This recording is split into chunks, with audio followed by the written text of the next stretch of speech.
आज कुछ यहाँ दायरे की शक्ल बदली है आपने इमाम साहब, ये आपकी कारस्तानी है या कोई और? अच्छा, अस्सलाम वालेकुम रहमतुल्लाहि व बरकातुहू।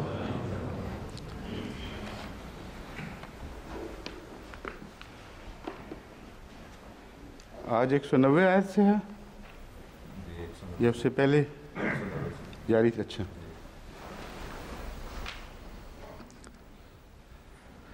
औज़ु बिल्लाहि मिनश शैतानिर रजीम, बिस्मिल्लाहिर रहमानिर रहीम। वलिल्लाहि मुल्कुस समावाति वल अर्दि वल्लाहु अला कुल्लि शैइन क़दीर। आले İmran ayet 190. Ali İmran 190 ayet. Bugün pazar günüdür ve dersin sonunda yarım saat soru cevap için biz o zamanı ayırdık. Ancak birçok öyle sorular vardır ki uzun cevap isterler ve bazı eski derslerde beyan edilmiş olan konularla ilgili olarak bazı detaylar beyan edilmeli, çünkü bu sorulardan anlaşıldığı gibi bazı kimseler bazı yanlış fikirlerde bulunuyorlar. Yani bütün bunları açık bir şekilde bunu ortadan kaldırmamız lazım. Ne demek istiyorum ve siz ne anlıyorsunuz? Gaye nedir? Araştırma hangi yollarda yürütülecek ve niye gereklidir? Bütün bunlar pek önemlidir. Onun için bugün yalnız bu bir tek ayetin tilavetini yaptık teberrüken. Kısaca ben bundan bahsederek daha sonra gelmiş olan sorulara dokunacağım ve daha sonra belki istişarelerde bulunacağız. Japonya'nın durumu da var mı? Onun zikri de gereklidir. Onlar zannediyorlar ki bizi unuttular. Halbuki biz asla onları unutmadık.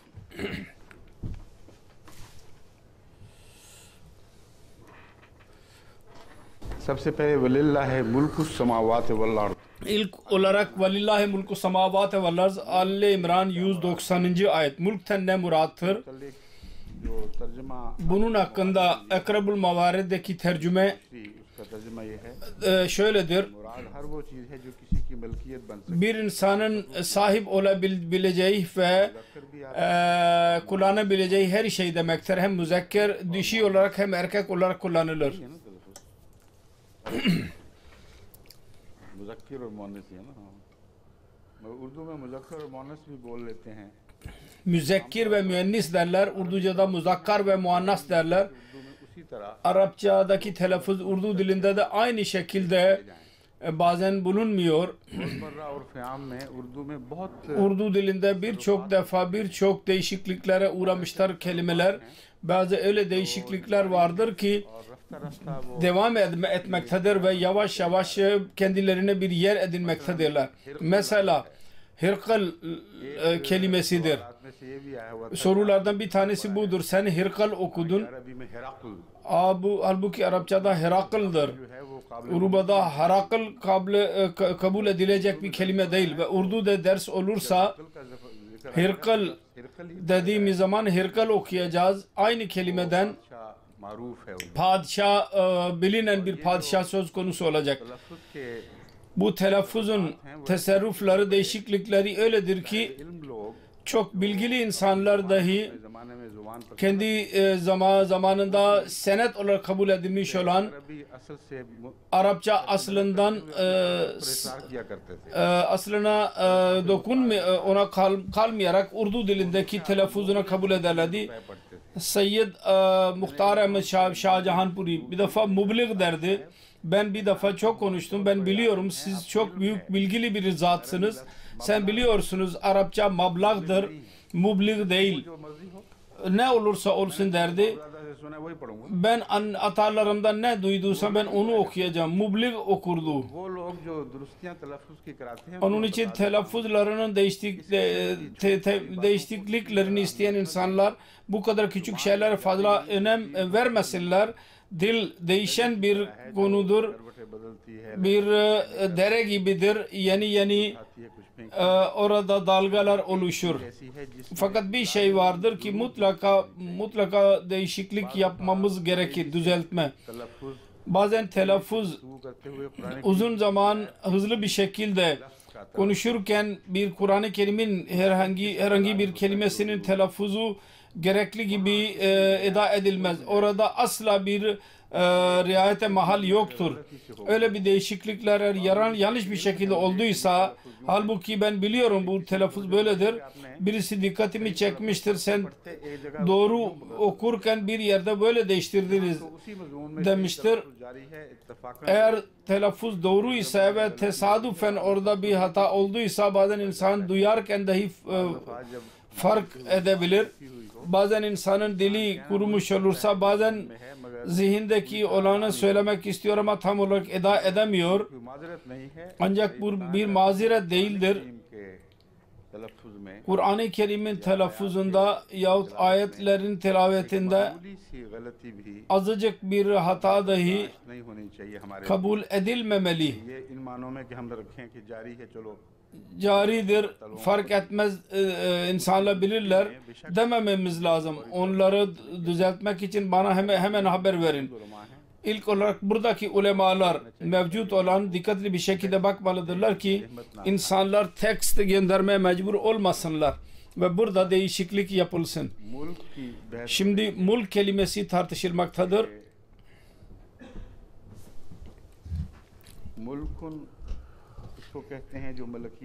Mulk mülkiyete denir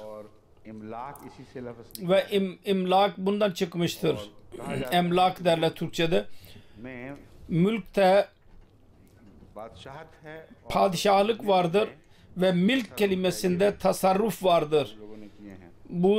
Bu kadar değişiklikle dahi yapmışlardır bazı kimseler. Lane diyor ki mulkun dominion, sovereignty, kingship, rule. Ve burada ilk referans verdiğimde Akrabul Mavarid der ki lema yamlaku ve yutasarrafu bihi yuzakkaru ve yuannasu. Hem dişi olarak hem erkek olarak kullanılır. Urdu sözlüğüne bakınız.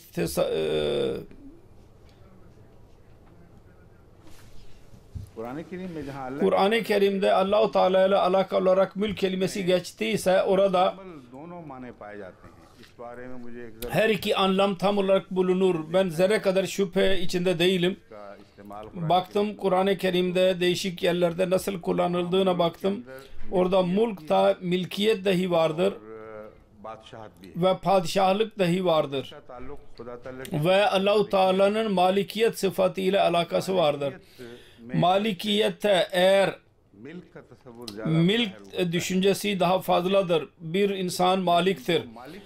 Ancak maliki kul olan tam olarak üstün olur. Biz ne kadar malik ise bizim milk tasavvur ve mülk tasavvuru değişiktir. Sebebi de şudur ki biz dünyanın malik caidatlarında kendi dairemizde maliktir ve tasarruf bakımından ülke maliktir. Onun için biz kendi malikanelerimizde de tam olarak tasarruf edemeyiz. Küçük değişiklerde hükümet de araya girer. Senin burada milkiyet hakkını bitti ve bizim mülk burada başlar. Onun için insani kullanılışda milk ve mülk arasında iki ayrı daire vardır. Ve onun için bu tartışma ortaya çıkar ki mülk kelimesinde caidat murat mıdır yahut padişahlık murat mıdır? Allah-u Teala'nın katında bir fark yoktur. Kamil malik olan katında maddi ve yasal milkiyet arasında bir fark bulunmaz.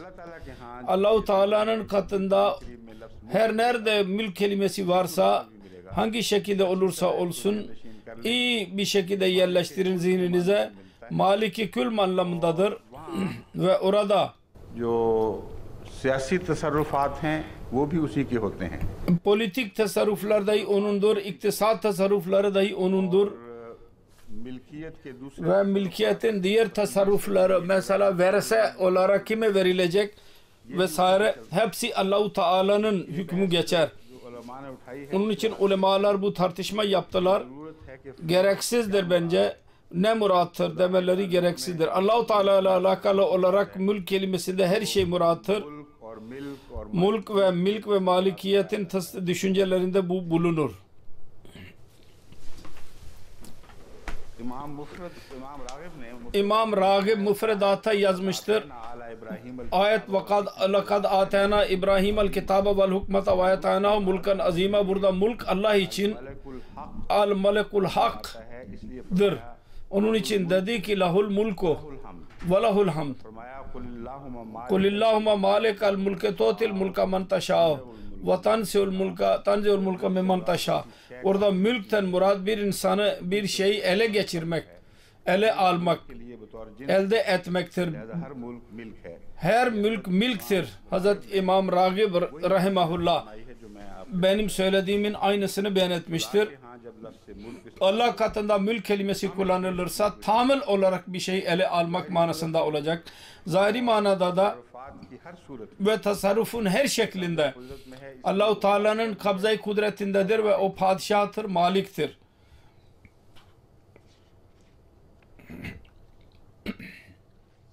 तो यहाँ इतना ही कहना काफी Şimdilik bu kadar yeterlidir. Bu kadar söylemek tefsir noktası bakımından eğer dikkate şayan bir şey olursa ondan bahsedeceğim. ये बहस उठाई है कि यहाँ Bu tartışma yapılmıştır. Lillahi mulk ne demektir? Niye bu böyle dendi?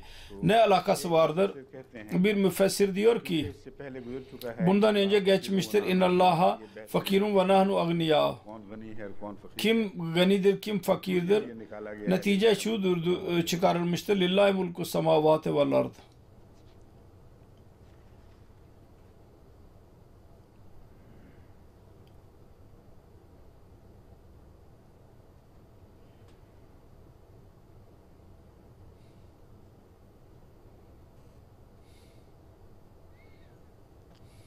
हज़रत इमाम रागिब ना हज़रत इमाम राजी के नज़दीक Hazreti İmam Razi'nin ताल्लुक पहली आयत से ये yanında bunun ilk ayetiyle alakası şudur. Bazı kimseler ki hakkında ceza kararı verilmişti, daha önce zikri geçmiş olan, बच नहीं सकते। onlar asla bu cezadan kurtulamazlar. Çünkü अल्लाह का है hem bu cihan hem de gelecek cihan Allah'ındır. Hem burada onun padişahlığı vardır, orada da onun padişahlığı vardır. Onun için lillahi mulku semavati vel ard anlatıyor ki से बचकर siz Allah-u Teala'nın cezasından kurtulamazsınız. ना उस जव में हासिल कर सकते हो। Ne burada ne de gelecek cihanda, ne de semavatta. माना Burada sema अलावा दूसरी दुनिया भी लिया जा सकता ikinci cihan olarak da kabul edilebilir. है। आसमानी से मुराद Çünkü gök रूहानी दुनिया tan murad manevi dünyadır. O da meleği alanın dünyasıdır. माना भी दुरुस्त है। Onun için bu mana dahi doğrudur. Ne bu hayatta cezadan kurtulabilirsiniz ne de gelecek cihanda kurtulabileceksiniz cezadan.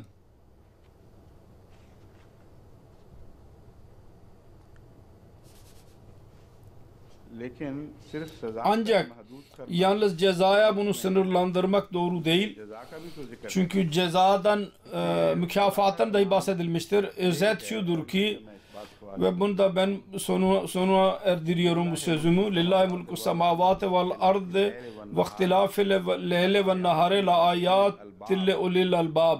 इसमें Bunda Yüce Allah ayatil li ulil albab'dan dahi bahsetmiştir. इख्तिलाफ रात और दिन का भी जिक्र İhtilaf, gece gündüzün ihtilafından da bahsetmiştir. Bu da खुदा तआला का इस दुनिया Yüce Allah'ın bu dünyadaki tasarrufu özellikle ve onda gökyüzündeki muharrikler dahi vardır. Onlardan bahsedilmiştir. मानव की कमजोरी का O da Müslümanların zaafı söz konusudur. Bir haber verilmiştir. Siz ehli kitaptan ve müşriklerden eziyet göreceksiniz çoklukla. Çok sıkıntı göreceksiniz. Ancak öyle zarar veremeyecekler ki sizin son üstünlüğüne bunlar mani olabilsinler. O üstünlük karar verilmiştir ve mutlaka siz zafere ulaşacaksınız. Bu konudur burada beyan edilen. Ve Yüce Allah inne fi halqi semavati vel ardi ve ihtilafil leyl, bu ikinci ayettir. Lillahi mulku semavati vel ard vallahu ala kulli şeyin kadir den sonra hemen sonra bu ayetten 191'den bahsediyor. Anlatıyor ki bu konunun öbür konuyla alakası vardır, sonra gelen konuyla. Ve aynı konudur. Daha geçmiş olan konuyla ne alakası varsa gelecek ayet ileride aynı alakası vardır. Gelecek ayetten hakkında detaylı olarak yarın konuşacağız inşallah. Bu ayet bize diyor ki lillahi mulku semavati vel ard, da yalnız gelecekte dünyadaki azap ve sevaptan bahsedilmemiştir. Aksine bu dünyada dahi bazı taraflardan bahsedilmiştir. Allah-u Teala'nın kaderi mutlaka onları İslamiyet lehinde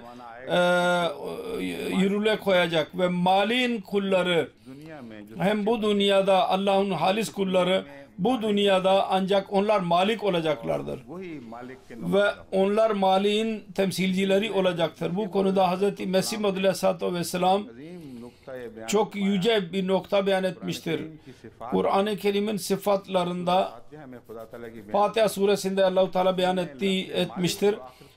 Malik kelimesini sonunda beyan etmiştir. Onun en derin alakası Muhammed Mustafa sallallahu aleyhi ve sellem ile derin alakası vardır. Ve bu sıfatın kamil olarak tecellisi Resulullah sallallahu aleyhi ve sellem'in zatı yapıyor.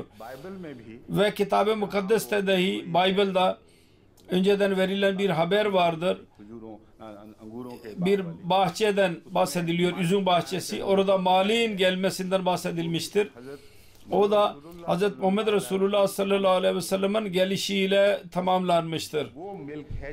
Asıl milk budur, burada ona işaret edilmiştir. Asıl Malik'in temsilcisi Muhammed Resulullah sallallahu aleyhi ve sellem'dir. Siz gelip geçici olarak üstünlük elde ettiniz ve siz eziyet veriyorsunuz son derece. Ancak unutmayasınız ki Allah-u Teala'nın mülki vardır ve o mutlaka bu dünyada gösterecektir. Bu meseleyi açacaktır. O maliğin asıl kulu kimdir ve kim mülkiyet yetkilerine sahip olacaktır, eline verilecek. İslamiyet'in üstünlüğünün bir haberidir ve bu konu sonradaki ayette dahi beyan edilmiştir. Fakat böyle söylemek yanlış değil ki hem bu dünyada hem de gelecek cihanın cezasından dahi bahsedilmiştir. Fakat o asıl alaka değil. Asıl alaka benim Fatiha suresiyle beyan ettiğimdir.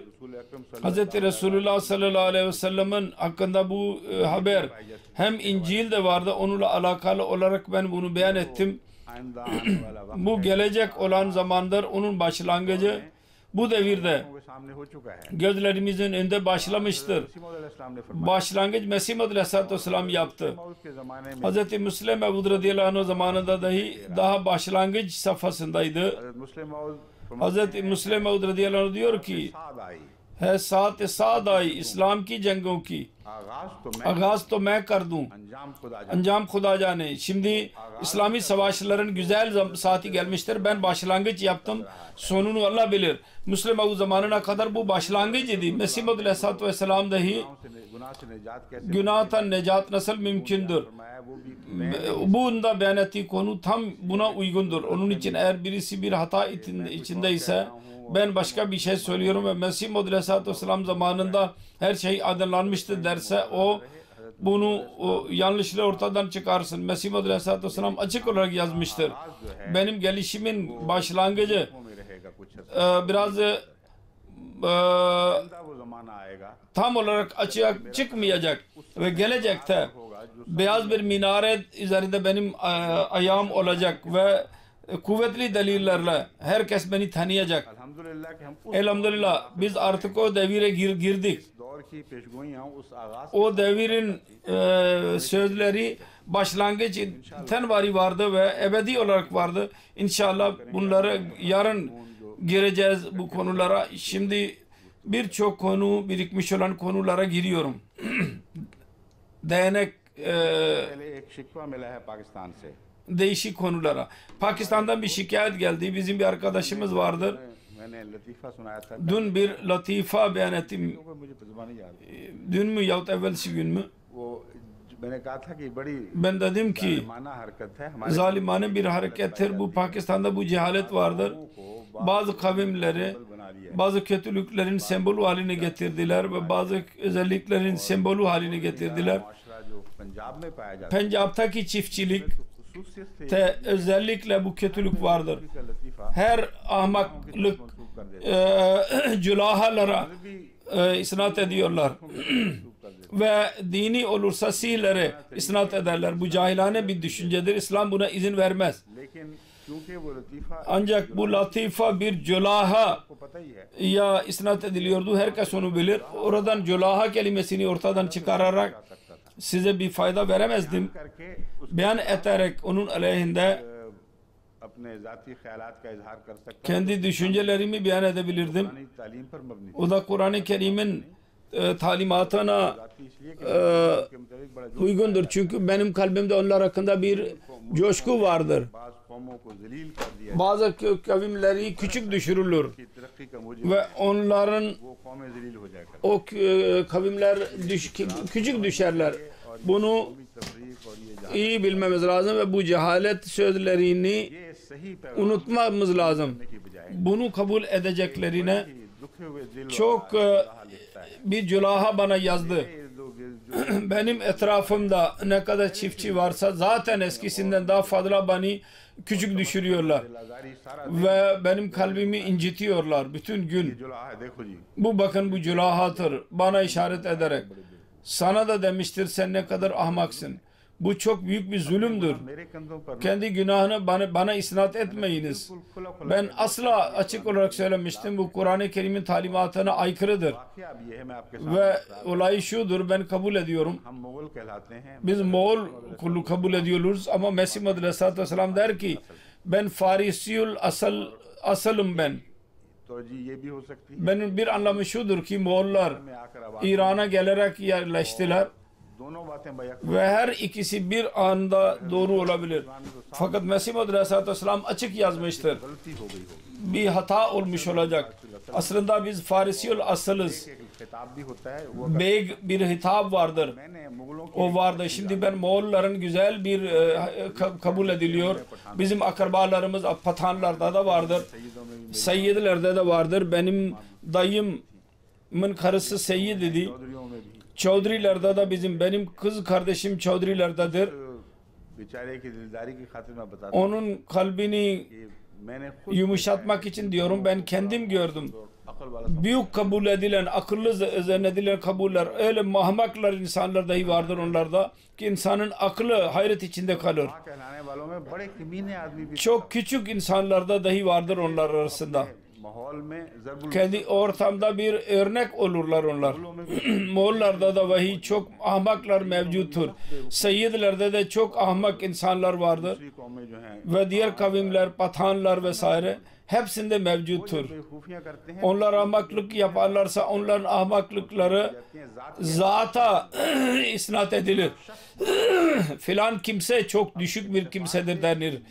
Şimdi cülaha yahut başka bir kavime mensup olan bir kimisi aynı hata yaparsa bakın bu ne kadar düşüktür, ne kadar ahmaktır.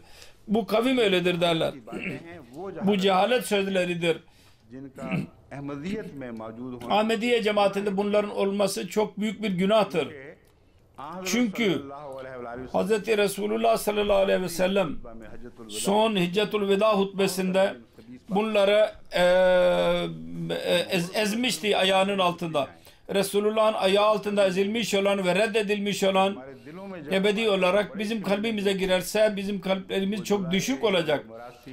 Cülahe, Merasi ve Berber vesaire düşük olmayacaklar. Kalpler küçük düşmüş olacak. Resulullah'ın ezdiği şeylere eğer değer verirlerse.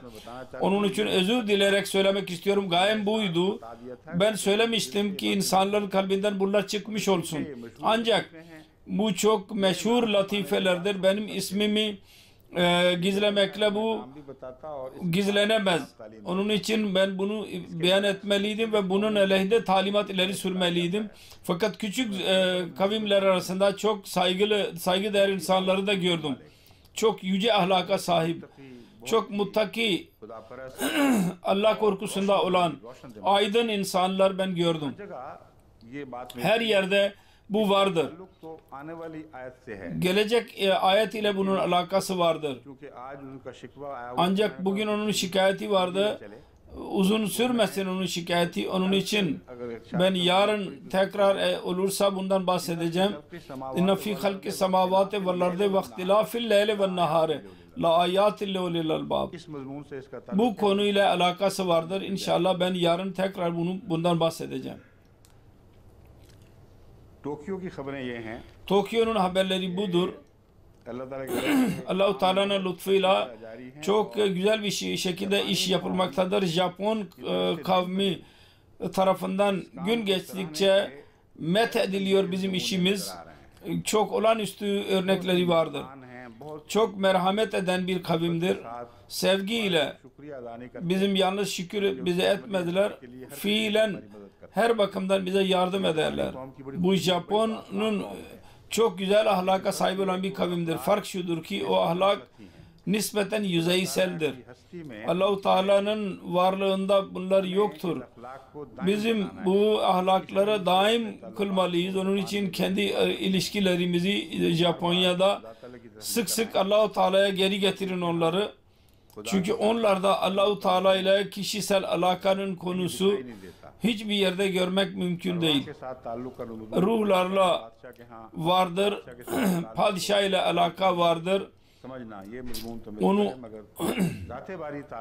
Allah-u Teala'nın zatı ile bir sevgi söz konusu değil. Orada kendi hayırını işaret etmek için bunu söyleyin. Öyle bir kavimiz ki ahlak bakımından sizden çok yüzlerce sene sizin arkanızdadır. Fakat aynı topraktan bizi Allah-u Teala bizi kaldırdı ve onu altın haline getirdi.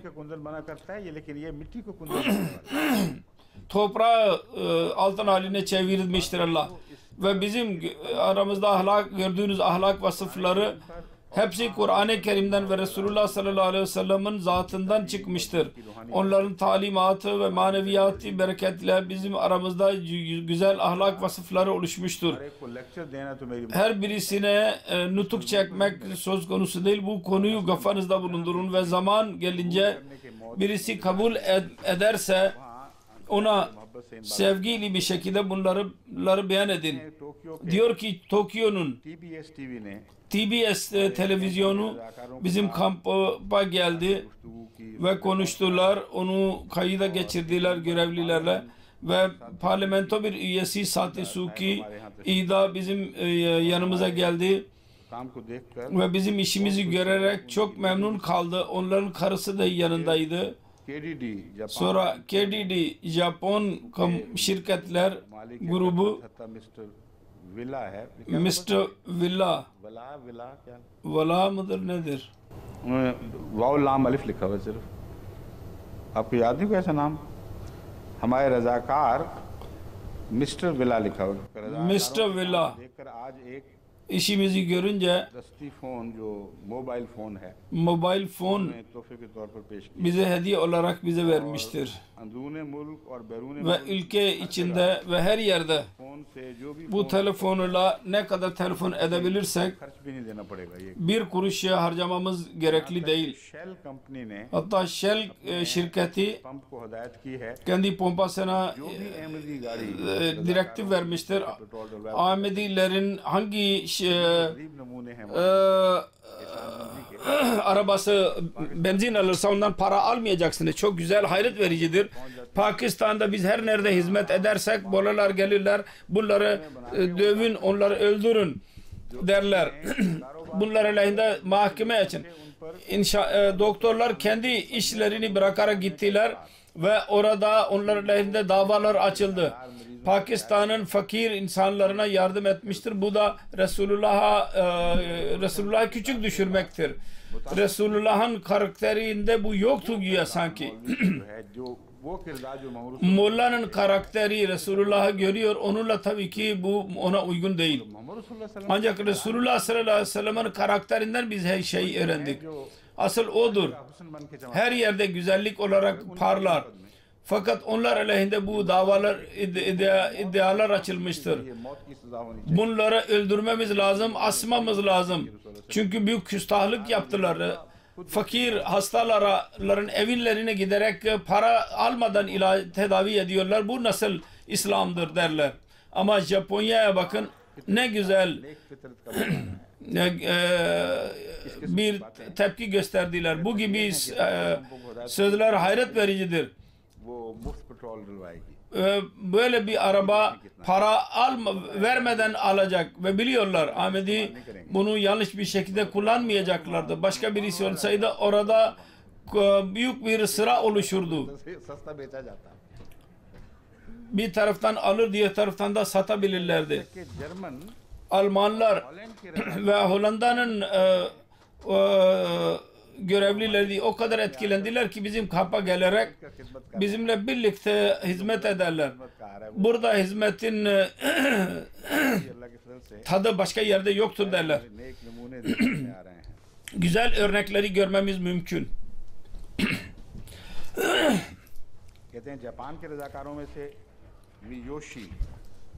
Japonlar arasından Miyoshi adlı çok çaba sarf etmektedir bu zat. Bizim kampın görevlisidir. Bizi sevmektedir. Profesör N. Shuyama.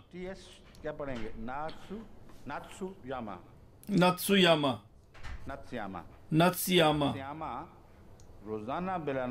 Her gün iş yapmak için bize gelir ve der ki benim karım Akila dahi çocuklarla birlikte gelmiştir ki evdeki hizmetleri yapabilsin, iç hizmetleri langarhanede. Şimdi sorulara gelelim.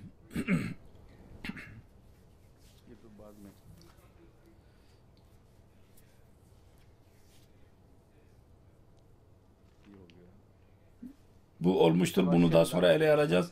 Şimdi düşünün, bu mektup ile başka bir şey söyleniyor. Başka bir şey anlıyorlar. Deliller, yanlış bir deliller ileri sürüyorlar. Ve öyle insanlarla bazen insanlar olur ki insan bekleyemez. Adamın birisidir ki Afrika'da doktor olarak hizmet yapmıştır. Ve Hristiyanlıkla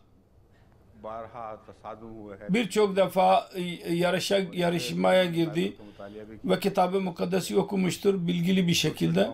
Onun küçük kitapçıkları dahi okumuştur fakat dersi nasıl anlıyordur? Tesadüf diyor ki sizin dersten bu düşünce ortaya çıktı ki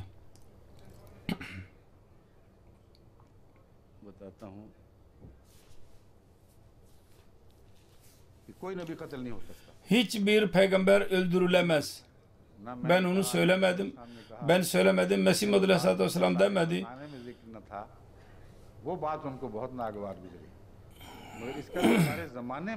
Bütün zamanında bunun hikaye bir tarafa bırakalım. Kesin olarak Mesih Muhammed Aleyhisselatü Vesselam ile alakalı olarak beyan ettim. Hiçbir peygamberin öldürülmesi asla gayri mümkün değil. Fakat hiçbir peygamber hakkında kesin olarak ispat edilmesini biz bilmiyoruz ki o öldürüldü. Bu açıklamadan sonra bana yazıyor. Bazı referansları vermek istiyordu. Bir bahane buldu. Ve bu hata olur. Bazen insan yanlış anlayabilir. Benim beyanatımda da belki hata olabilir. Fakat hayret verici bir sıkıntıya girdim. O da şudur ki सवाल अर्ज करता है कि हज़रत Ben arz ediyorum ki Hz. İsa aleyhissalatü vesselam bizzat Yahudiydi. Yahudilere geldi ve onların peygamberlerin tarihini kendisinden daha fazla kimse bilmezdi. जो बातें छुपी हुई हैं मैं आपको Bunda gizli olanları ben açacağım. O açık bir şekilde kendi kavmine peygamberleri öldürdüklerini söylemiştir. Delil budur. इसमें देखें कितनी Şimdi bunda ne kadar çirkin şeyler vardı. है कि बाइबल को İlk olarak Kitab-ı Mukaddes'i kim diyor ki Hz. İsa'nın kitabıdır और इंजील के हवाले ve İncil'in referanslarını verir. ईसा के ऊपर नाजिल हुई Hz. İsa Aleyhisselatü Vesselam'a nazil olmuştu. लाल के Onun bu delili ki Hz. İsa Aleyhisselam'dan daha fazla kavmi kim biliyordu? वो काबिल कबूल Onun için kabul edilmeli ki Allah ile alakalı olarak beyan etti. Ne kadar akılsız bir delildir. वही अंदाज है जो मुस्तशरिकीन Mustaşrikle Resulullah sallallahu aleyhi ve sellem Doğu bilimcilerin Resulullah hakkında söylediğinin aynısıdır bu. हज़रत सल्लल्लाहु Hz. Resulullah sallallahu aleyhi ve sellem Allah'tan duyardı ve söylerdi. Allah-u Teala ne ilka ederse, vahiy ederse aynısını söylerdi ve her peygamber की किताब बड़ी हो या ki kitabı küçük olsun ya büyük olsun, sayfa olsun, şer'i olsun, gayri teşri olsun, her şey Allah-u Teala ne verirse onu söyler. ईसा अलैहिस्सलाम Hz. İsa aleyhissalatü vesselam hakkında böyle bir düşünce यहूदी कौम ki Yahudilerden idi. पर गवाह Yahudi tarihine şahit idi. उनका ये लिखना Ve onun yazması son kelime oldu. Mutlaka öldürülmüş olacak bazı peygamberler. Bu tamamen batıl bir delildir. खुदा के कलाम की तरफ रुजू Allah-u Teala'nın kelamına geri dönersek İncil करेंगे पहले Quran önce Kur'an-ı Kerim'e üzerinde düşünelim. Daha sonra alacağız İncil'e gireceğiz. बार कह चुका Kur'an birçok defa söylemiştir. Peygamberleri öldürürdünüz. O zaman İncil'e gitmeye ne gerek vardır? ये दूसरी मनहूस बात इसमें ये Şimdi bu ikinci çirkin şey budur ki Kur'an-ı Kerim'in sözüne önem değil. Eğer İsa Aleyhisselatü Vesselam kendi zatı vasıtasıyla gelmeseydi मुश्तबे रहता bu iştiba içinde kalırdı ve Kur'an-ı Kerim'in beyanatına sanki önem verilmezdi. Bizim tartışmamız Kur'an-ı Kerim ile alakalı olaraktır. Kur'an-ı Kerim'de katli enbiyaların, peygamberlerin öldürülmesinden bahsedilmiştir. Hiç kimse bunu inkar etmiyor. दोबारा मेरी तरफ मनसूब Ve tekrar bana isnat edilen bu söz doğru değil. Her nerede katli enbiyadan bahsedildiyse onun ikinci anlamı vardır demek doğru değil. Ve bedensel olarak anlam çıkmaz demek doğru değil. Bütün dünya şahittir. Ben öyle bir şey ne ben söyledim ne de söyleyebilirim. मसीह Hz. Mesih Maud Aleyhisselatü Vesselam इसके कि beyan etti. एक आयत से ये Kur'an-ı Kerim'in bir ayetinden bu delil ortaya çıkar. Katli enbiya या से हक में मुनासिब peygamberler hakkında doğru değil. के नतीजे में Onun neticesinde मसलन mesela इसमत की जो आयत है दूसरी सबसे ज्यादा İsmet ile alakalı ve ikincisi ve lav takavvala aleyna bazı akavil akhazna minhu bil yemin summa laqatana minhu'l vatin खजना मिन fema minkum min ahadin anhu hacizin ma minkum min ahadin anhu hacizin. Bu meşhur ayetten genellikle delil çıkarılır ki Resulullah sallallahu aleyhi ve sellem बात खुदा की तरफ मंसूब eğer Allah'a yanlış bir söz isnat etseydi cezası şu olurdu ki Allah-u Teala kendisini öldürecekti. Ama Resulullah öldürülmediği için साबित हुआ कि ये ispat edildi ki doğru bir peygamberdir. बात को पेश Bu ayeti göz önünde bulundurarak başka bir ayet dahi vardır. फरमाता है Orada Allah-u Teala der ki ve ma Muhammedun illa Resul kad halat min qabli rusul afa mata qutlan kalabtum ala akabekum. ये अल्लाह का एक रसूल ही तो Bu Allah'ın bir Resulüdür ancak. है। तमाम तरफतों के बावजूद Bütün yüceliklerine rağmen Resaletten daha çıkmamıştır. Resaletin son haddine dokundu fakat माता और peygamber olarak kaldı. Afa'in mata o kotela eğer bu ölürse yahut öldürülürse in kalabtum ala akabekum क्या तुम हक रखते हो कि मुर्तद हो siz mürted olma hakkına sahip misiniz ve geri dönebilir misiniz? इस आयत में और उस आयत Bu ayete ve ikinci ayete daha önceki ayete bir fark vardır zahirde. में इस्लाम ने Hz. Mesih Aleyhisselatü Vesselam बहुत ही çok yüce bir şekilde तशरीहात फरमाई हैं जिस çekici bir de izahat yapmıştır ki zahiri tezat hal edilmiş olur. Ancak delil şudur, kesin olarak किसी नबी का कत्ल hiçbir peygamberin öldürülmesi bu ayete göre, demin okuduğum ayete göre नहीं है, हर mümkün değil. नामुमकिन नहीं है कि कोई नबी जिस्मानी लिहाज से कत्ल हो जाए। Bir peygamber bedensel olarak öldürülsün.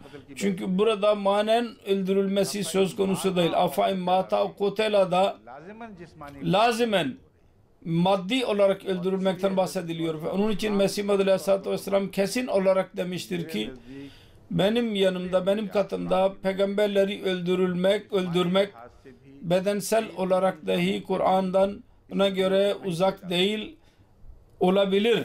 ये बात कहने के बाद Bunu söyledikten sonra yine diyor ki başka bir yerde bir referans verdiydim. एक नबी के मुतल्लिक Hiçbir peygamber hakkında के साथ kesin olarak %100 delil ile denemez ki o öldürüldü.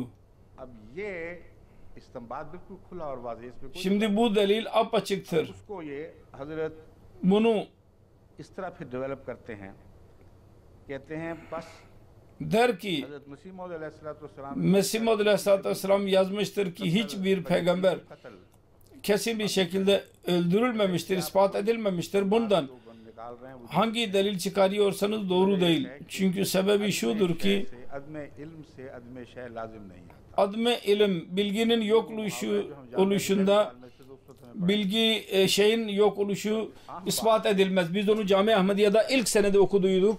National कानून का एक İnternasyonel yasanın bir noktası vardır. होना किसी चीज Bir şeyin bilgisine sahip olmak ispat etmez ki o şey हुई नहीं। asla yaşanmamıştır. चूंकि इल्म Diyor ki bilgiye sahip değiliz, onun için Hz. Zekeriya mutlaka öldürüldü. कैसे नतीजा निकला? Bu nasıl neticedir? इल्म जो इसका कितना गलत इस्तेमाल हो गया, उलट Ne kadar yanlış bir şekilde kullanılmıştır. इल्म से अदम शय लाजिम नहीं। अगर किसी चीज का इल्म नहीं तो ये Eğer bir şey bilmiyorsak öyle bir netice ortaya çıkarmak ki o olmamıştır demek doğru değil. Ancak eğer denilirse ki किसी नबी के मुतल्लिक hiçbir peygamber hakkında kesin olarak उसका कत्ल साबित नहीं, onun öldürüldüğü ispat edilmemiştir denirse ondan sonra hiçbir peygamber hakkında तो ये क्या तजाद है कि नहीं? peygamberin öldürülmesi üzerinde ısrar edilirse bu tezat mıdır değil midir? mantık Bunu utarak yanlış bir mantık ortaya çıkardılar ve bu konu hakkında birçok mektup aldım. Bir detaylı bir mektup vardır. Bushra और दूसरे Mahmutul Buşra ve diğer referanslar vardır. Hepsi और दोस्त मोहम्मद साहब ben daha önce Mevlevi Dost Muhammed'dan ben istedim, aldım. Dersten önce benim elimdeydi. Ben onları okudum. से गौर और फिक्र Ve çok dikkatli bir şekilde dikkatli okuduktan sonra ben bir netice çıkardım. Mesih Muhammed Aleyhisselatü Vesselam'ın करने पर मजबूर yazılarından onu almaya mecbur oldum. लोगों को शौक हो Bazı kimseler arzu ederler. एक खलीफा के पहले Bir halifenin birinci halifeyle tezatını bulurlar. Bir halifenin peygamber ile tezatlarını bulurlar. के दूसरे अम्बिया Bir peygamberin diğer peygamberlerle tezatlarını bulurlar. Bir peygamberin Allah ile tezadını ararlar. Bu konu गहरा मजमून है। çok derin bir konudur. Dikkatimi çekin bana. Ben sonunda bir şey söylemek istiyorum ki cemaat iç hastalıklardan korunabilsin. आप उनको मुतनब्बे Ve किया जाए। onlar uyarılabilsinler. Derin bir şekilde insanın fıtratı üzerinde düşünerek bu konuları ben baktım. Çok önemlidir bunlar ve mutlaka size anlatmalıyım. देखो क्या किया, Peygamberler ne yaptılar? Bakın, इस बात पे जाया hayatı boyunca bütün hayatlarını çürüttüler ki ikinci halife radıyallahu anh ve Mesih Muhammed Aleyhisselatü Vesselam arasında bir tezat aradılar. अगर Eğer यही नहज इख्तियार करेंगे bazı aynı yol diğer ulemalara benimserlerse onların ve havariciler arasında कि कुरान नेज़ों पर अभी नहीं उठाए, Kur'an daha mızraklar üzerinde daha çıkarılmamış olacak. Ben bir öfkeden dolayı değil, bunu mutlaka anlatmalıyım. Hastalıkların amarelerini görüyorum. Birçok soru vardır. Takvalı bir şekildedir. इस्तिग़फ़ार करते हुए Ve istiğfar eleyerek Subhanallah okunarak denmiştir. Sormak için bir şüphe vardır. Fakat diğer sorular साबित हैं कि ये Ibrahim ispat edilmiştir ki İbrahimi sıfattır. दो तरह की खलिशें हैं जो İki çeşit şüphe vardır insanın kalbinde. Birisi İbrahimi sıfattan जिसमें वो जवाब मिलता है ki orada cevap alır. कहता है कि Allah-u Teala der ki अफलम तो मिल है अबा है या अफा है देख निकालने असल आयत निकाला करें कुरान करीम की आयत में कोई Kur'an-ı Kerim'in ayetinde bir zerre kadar şüphe kabul edilemez. मैं सुनाऊंगा लेकिन Asıl ayeti okuyacağım. Konusu şudur ki Allah-u Teala sordu. पूछ रहा है मुझसे कि Sen soruyorsun. Sen nasıl ya Allah nasıl ölüleri dirilteceksin? Sen iman etmez misin? मुझने अर्ज किया Hz. İbrahim Aleyhisselam dedi ki bela neden ben muminim. Velakille yetmeinne kalbi. तमानियत कल्ब चाहता हूँ Kalbimin tesellisini istiyorum. İstiyorum ki iman olmasına rağmen कल्ब की खातिर बात सवाल kalp tesellisi için bazı sorular sorulabilir. तमाम सुलहा का Ve bütün salihler ve peygamberlerin yolu budur. जब वो सवाल करते थे Bir soru sordukları zaman थे कल्ब की खातिर क्यों kalp tesellisi için sorarlardı. Buna rağmen तारीख है मजहब bu bir tarihtir. ये सवालात इसलिए किए जाते हैं ताकि Soru şu bakımdan sorulur. मुक़द्दिसीन के दरमियान या खुदा के Bazı mukaddesler yahut Allah-u Teala kullar arasında tezatları gösterebilsinler. Hz. Resulullah sallallahu aleyhi ve sellem'in muhalefet की तरफ से हुई ehli kitap tarafından yapılmıştı. पहली नुक्ता यही है Onun temel noktası buydu. Siz başka şey diyorsunuz. Resulullah sallallahu aleyhi ve sellem Kitab-ı Mukaddes'in dediği başkadır ve bu tezattır. Bir tarafta doğru diyorsunuz, diğer taraftan yanıltıyorsunuz. Biz böyle peygamberi kabul edemeyiz. Hz. İsa ile nasıl oldu? मुतज़ाद बातें करते हैं Siz tezatlı bir şeyler söylüyorsunuz. Bir tarafta Elia yok gökyüzüne gitti diyorsunuz. Diğer taraftan Kitab-ı Mukaddes doğruydu. Diğer taraftan Yuhanna Elia beyan ediyorsun. Bu konuya daha sonra nasihat olarak ben beyan edeceğim bu konuyu. Şimdi ben size şunu anlatıyorum. जो हज़रत मसीह मौद अलैहिस्सलाम Mesih Maud Aleyhisselatü Vesselam'ın bazı referanslar bana gönderilmiştir. ये मफहूम Orada पत्थरों के नीचे दौड़ bu रहा है konuda bu yazıların altında bu konu vardır ki ne yapıyorsunuz? नजर नहीं कि मसीह मौद अलैहिस्सलाम Görmüyor musunuz ki Mesih Maud Aleyhisselatü Vesselam bunu beyan etmiştir. पेश कर रहे Ve yine हैं El-İyazu Billah Mesih Maud Aleyhisselatü Vesselam'ın düşüncesine aykırı bir düşünce ileriyorsunuz. Bu लिखने वाले iştiyak ile yazanlar suç işliyorlar. Mesih Maud Aleyhisselatü Vesselam'ın zatında tezat göstermeye çalışırlar. Şimdi bakın benim tezadım Mesih Maud Aleyhisselatü Vesselam ile gösteremezler. Mümkün değil. Çünkü her nerede से कोई तजाद yüzeysel olarak bir tezat olabilirse की गहराई में उतरकर onun derinlemesine inerek ben ispat edebilirim ki asla tezat yoktur. Hz. Muhammed Mustafa sallallahu aleyhi ve sellem'in कि जो खिदमत hangi hizmetini Mesih Maud Aleyhisselatü Vesselam yaptıysa मैंने ही उस नहज aynı şekilde Mesih Maud Aleyhisselatü Vesselam'dan öğrenerek ben Mesih Maud Aleyhisselatü Vesselam'a hizmet ediyorum. वो हकम Ve bu नहीं memur oldum yani peygamber değilim. मामूर होता है Her hizmetçinin yaptığı hizmettir bu. ये जो आलमी हर्ब है इस्लाम की Bu alemi bir savaş vardır. मैं इस्तेमाल करता हूं Orada benim kullandığım hileler Mesih Maud Aleyhisselatü Vesselam'dan öğrendim ben onları. क्या सवाल वो उनको Ve tezat ne? वहां तक पहुंच ही नहीं सकती Siz oraya ulaşamazsınız. जिससे हजरत मसीह मौद Mesih Maud Aleyhisselatü Vesselam'ın kelamı मुतालिया किया है ben hangi derinliklerle okuduysam siz oraya ulaşamazsınız. Ben Mesih Maud Aleyhisselatü Vesselam'dan hangi nimetler bulduysam Mesih Maud Aleyhisselatü Vesselam'ın kelam ilmini गैरों से लड़ाई ve yabancılarla olan savaş yönlerini ben nasıl anladıysam siz oraya ulaşamazsınız. Çünkü bunun için मामूली इश्क की जरूरत olağanüstü bir aşk lazım. मुलायत से नहीं पैदा होता Bu mollalıkla elde edilemez. से तासुब Mollala taassub ortaya çıkar. और मुलायत के मुख्तलिफ Mollanın değişik dereceleri vardır. Sona ererse सी चीज गंदी सी चीज çok pis bir şey ortaya çıkar. नफ्स के अंदर भी Fakat nefsin içinde dahi के मकाम değişik mollaların dereceleri vardır. Değişik aşk dereceleri vardır. Cemaat के ताल्लुक में तेरा aşk ile alakalı olarak ilerlemeli, mollalık konusunda değil. Ve aşk gözüyle bakarsanız एक खुदा के बंदे का दूसरे Allah-u Teala'nın bir kulunun ikinci kuluyla asla bir tezat gösteremezsiniz. Eğer görüyorsanız öyle bir insan istiğfar eder, dua eder. Allah-u Teala onun meselelerini halleder. Bazen sorar, हजरत इब्राहिम ने पूछा Hz. İbrahim Aleyhisselatü Vesselam gibi, बता मुझे Ya Rabbi bana söyle sen nasıl ölüleri diriltirsin? Allah-u Teala da aynı cevap verir. Ben Hz. İbrahim Aleyhisselam der ki ben kalp tesellisi için bunu soruyorum. Şimdi bana isnat edilen tezatlar, eğer onların delili kabul edilirse Mesih Maud Aleyhisselatü Vesselam açık bir tezat kendi zatında görülür. Sen diyorsun ki imkan vardır. Hz. Yahya öldürülmemiş olsun. Ve bu doğru söylemek doğru değil ki kesin bir şekilde Hz. Yahya öldürülmüş olsun. Hz. Mesih Maud Aleyhisselatü Vesselam bir delilinde açık olarak beyan eder.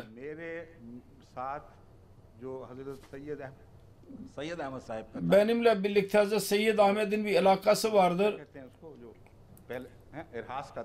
İrhas, daha önce gelene irhas denir. Aynı alaka vardır.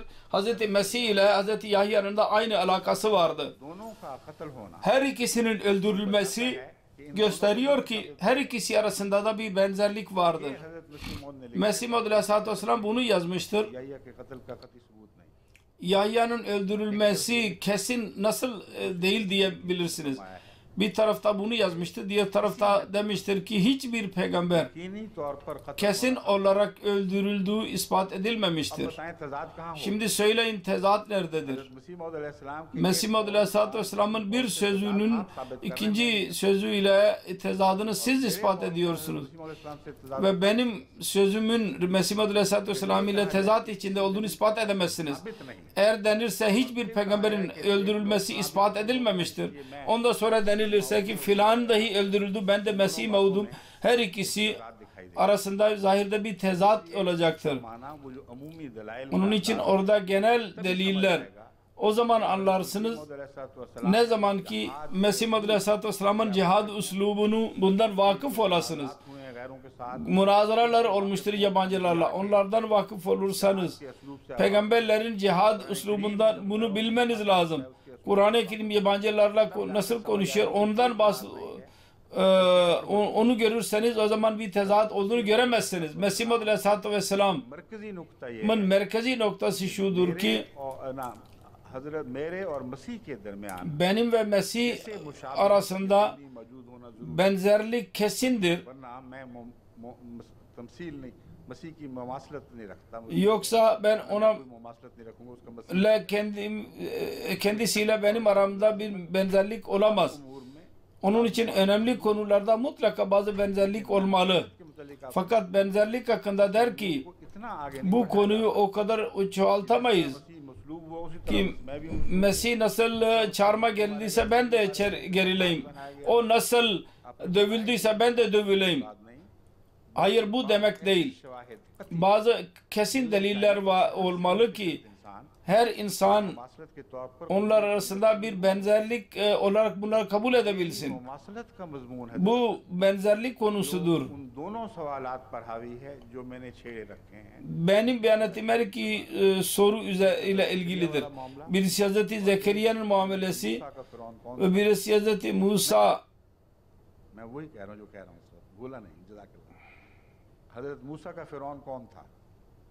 Hz. Musa'nın firavunu kim idi?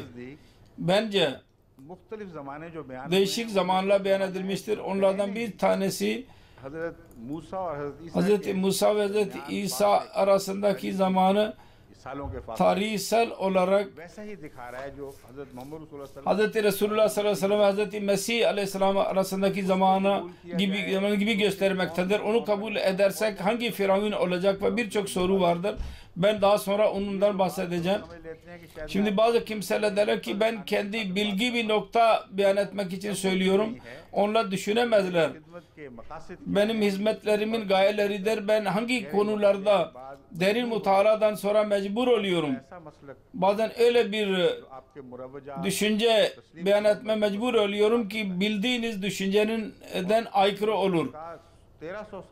1300 seneden beri bir düşüncenin devam etmesi delil değildir ki lazimen doğru olacak. मसीह मौद अलैहिस्सलाम Hz. Mesih Maud Aleyhisselatü Vesselam uzun zamana kadar हयात मसीह के कायल थे, Hayat-ı Mesih'e inanırdı मसीह के जिस्मानी ve रफ़ा के Refe Mesih bedensel olduğuna inanırdı बावजूद हैरत अंगेज फरासत ve hayret verici firaset olmasına rağmen ve ilham almasına rağmen uzun zaman bu hep böyle kaldı. बार बार Sonunda Allahu Teala vahiy vasıtasıyla dedi ki bu doğru değil. Bunu bırak. Quran में ये अकीदा था, Kur'an'da şu vardır. वो वजूद जो दिन रात कुरान की तलावत Gece gündüz Kur'an'ı okuyan bir zat वो बात ना आई, onu bulamadı. Fakat Allahu Teala onu gösterdiği zaman onu görmeye başladı. Ve hayret verici kesin deliller vardı. की बातें जो है Zamanın sözleri bazen evliyaullahları, muttaki insanları dahi zaman gafil kılar belli bir zaman için. Bu Allahu Teala'nın alakası vardır insanın gözlerini açan.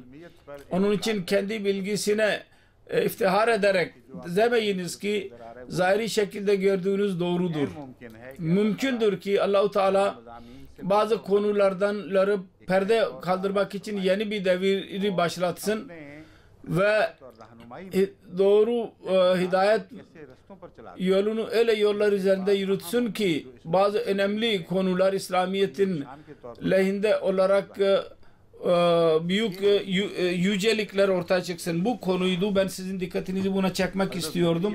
Hazreti Zekeriya, अपना हजरत याहिया और Hazreti Yahya ve Hazreti Syed अहमद साहब की Seyyid Ahmed radıyallahu anh hakkında मसीह मौद अलैहिस्सलाम Hazreti Mesih Maud Aleyhisselatü Vesselam bir delil ileri sürer. का मरकजी नुक्ता Delilin merkezi noktası şudur ki bir benzerlik ये vardır. साबित हो जाए, Eğer bu ispat edilirse इम्कान है ki imkan vardır. हजरत हजरत Yahya Hazreti Yahya şehit olmamış olabilir. अगर ये साबित हो जाए, Eğer bu ispat edilirse ve Mesih Maud Aleyhisselatü Vesselam der ki hiçbir peygamber hakkında kesin olarak şehit olması ispat edilmemiştir.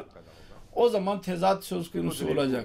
O zaman delil bozulacak. हजरत याहिया के मुतल्लिक तो साबित हो Hazreti गया, Yahya hakkında ispat edildi नहीं हुए, ki şehit olmadı और हजरत अहमद सैयद अहमद साहब ve Hazreti Seyyid Ahmed हजरत साबित हो गई, din şehadeti ispat edildi. Tezat budur. करने के लिए मैं Bunu ortadan kaldırmak için ben her iki taraftan araştırma yapın dedim. करना जायज Şimdiye kadar bana belli bir düşünceyi isnat etmek doğru değil. Yoksa ben niye araştırın diyordum. Ben sık sık söylüyorum bu önemli konudur.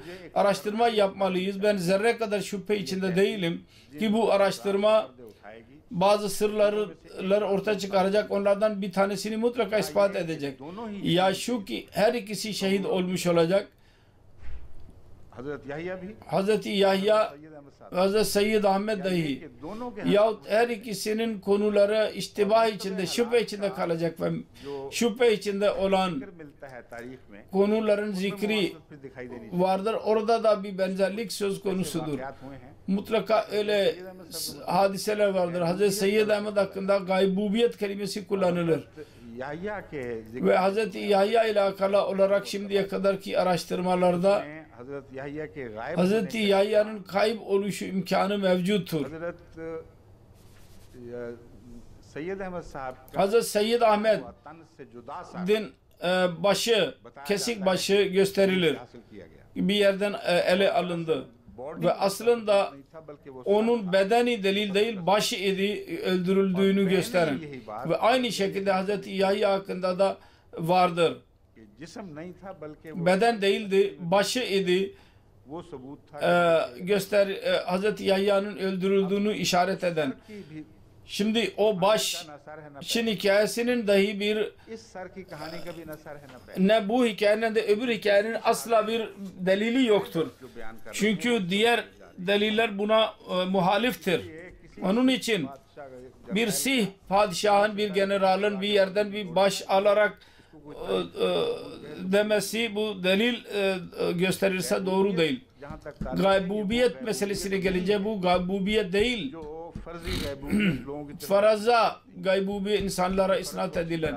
Bunun farkını iyi biliniz. ईश्वर साहब क्या Hazreti Taneser, जो बड़े मुरीद थे इनके, हाँ जाफर Cafer साहब, Taneseri वो बहुत ही आशिक थे हजरत, aşık idi Hazreti Seyyid और Ahmed'in वो गैबूबियत के कायल थे, ve gaybubiyetin tene inanırdı. गैबूबियत नहीं जो महदी के Bu साथ Mahdi ile alakalı olan gaybubiyet değil. गायब होने वालों की तरफ मंसूब diğer kayıp olanlarla isnat edilen gaybubiye değil. Mesela İlyas hakkında denir ki o da kaybolmuştur.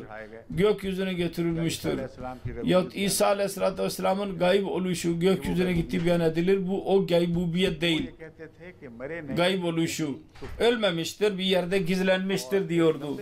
Ve uzun bir zaman इस बात का इतना यकीन था kesin inanırdı. वो कहते थे मुझे Derdi जिस तरह ki अपनी मौत का यकीन है ben nasıl ölümüme inanıyorsam aynı şekilde ben Hazreti Seyyid Ahmet'in hayatında kaldığına inanıyorum. Çok güzel bir kelamdı. यकीनी बात तो Ölümden daha fazla kesin ne olabilir? एक इंसान का कौल था Ancak bir insanın sözüydü. वो मायूस हुए इस Yavaş yavaş ümitsizliğe kapıldı çünkü onun gaybub oluşunu düşüncesi bu değildi ki ebediyen yaşayacak. Uzun zaman kendisiyle irtibata geçince sonunda देखो ये कह के bu düşünceyi değiştirdi. मैं जिस मजमून Şimdi का बड़ा भारी है hangi konu daha ağır ise bilgili insanlarda bazı insanlar öldürüldüğüne inanıyorlardı. Ben de onlar arasına giriyorum.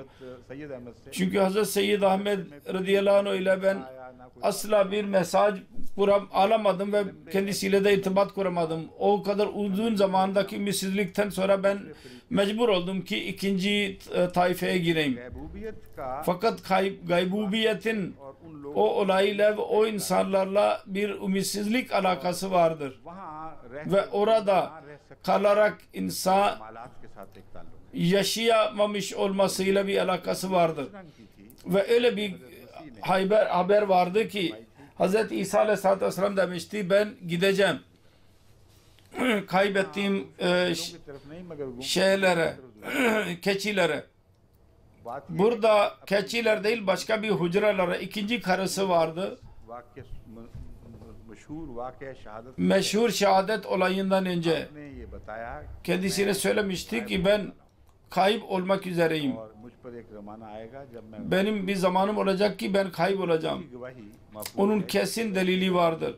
Onun için gaybub oluşunun düşüncesi ortaya çıkmıştır. Ahmadi मुखलिस Bazı Ahmedi ihlas sahibi kimseler vardır. का Bilgili bir şekilde araştırırlar, bana da gönderirler. उनको वहाँ के उलमा जो हैं वो तो बेचारों को एक नसीर ताहिर का दूसरा कह रहा हूँ Birisi Nasir Tahir, उनका भी है मकसूद साहब का o Maksud Bey'in de bir konusu vardır. Nereye gitti? बहरहाल बाज़ बेचारे मस्कीन से लोग होते हैं Bazı kimseler çok miskin olurlar. अपने इल्म का कोई जोम मगर बेहद तहकीक का शौक होता है तो क्योंकि बात से उनको दिलदारी नहीं मिलती इसलिए Araştırmayı çok severler. Onun için bana gönderirler. Ben okurum. Onlara met ediyorum. Güzel iş yaptın diyorum.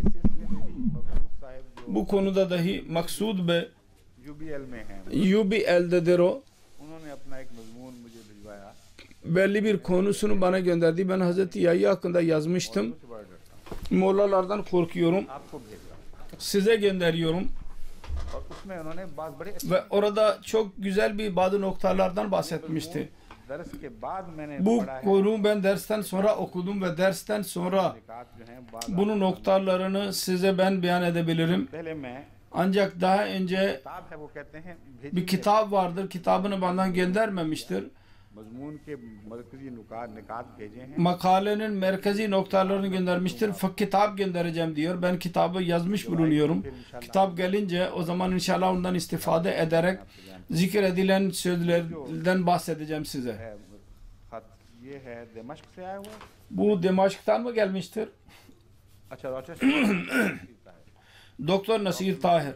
Rochester Doktor Nasir Tahir Rochester'den yazıyor. कि मेरे पास एक किताब है Benim elimde bir kitap vardır.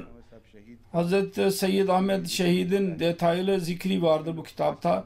जिक्र बात Orada önemli olan sözlerden bahsediyorum. Yahya Ali Mevlana Yahya Ali Azimabadi में अक्सर नहायत से दर्द की sancılı bir şekilde सैयद साहब Seyyid Bey hakkında bir rubai okurdu. इतना प्यारा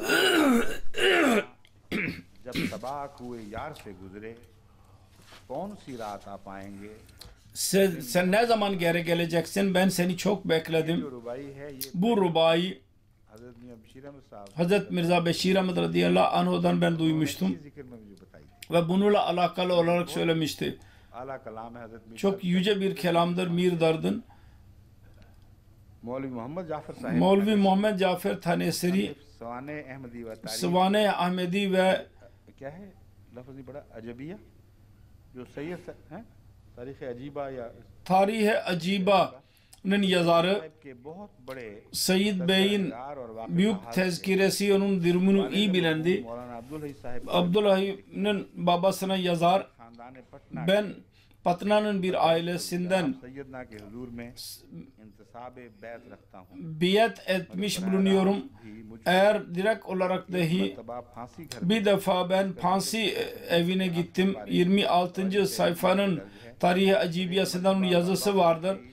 Bir defa 1300 Hicri senesinde और मुझको हजरत selam verdim. मुर्शदना की हयात Hazreti Murşedana'nın hayatında olduğuna öyle kesin inanıyorum ki मौत का nasıl ben kendime ölümüme inanıyorsam. 12 हिजरी में जियारत का 1902 senesinde Hicri ziyaret etti.